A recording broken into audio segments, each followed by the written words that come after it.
just knew it was going to happen. But you knew it because I conditioned myself to. You did it over and over again. Yeah. When I was in high school, I was not a popular kid, but I was passionate and intense, and I'll never forget. Some people, some particular girls gave me some crap, and a guy too. And I wrote in their journals or their, their annual yearbook at the end, I wrote, someday, I said, you treated me like hell. Someday I'll be rich and famous, and you'll be an effing truck driver. And you'll be sitting there, I'll be with with this beautiful woman of my life, rich, and you'll be watching me on television thinking, you wish you would have treated me better. I actually wrote this shit in people's annuals because I went to a 10-year high school reunion when people showed me this stuff, great. Right? But it's like, I burned the bridges, baby. I was like, this is how it's going to be. So I'll give you a perfect example of this. They did studies, many have been done at this element, where they want to say, how much does the mind affect performance?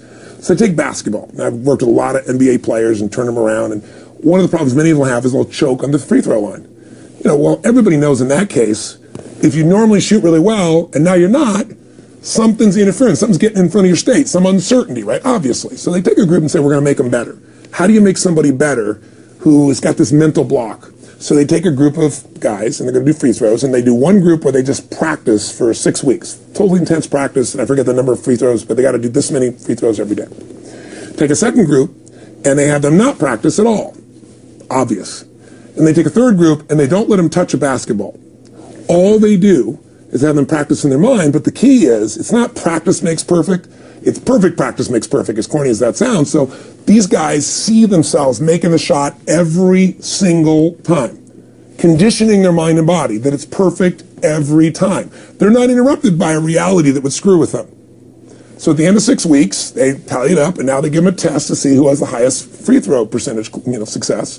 What do you guess it's going to be? Well, the obvious person says, obviously, it's not the guys that didn't practice, but which one is it? The mind, or is it the ones that actually practice?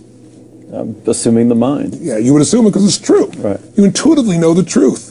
That practicing's not enough. It's getting yourself so certain so many times that now when you go to do it, there's no hesitancy and you execute.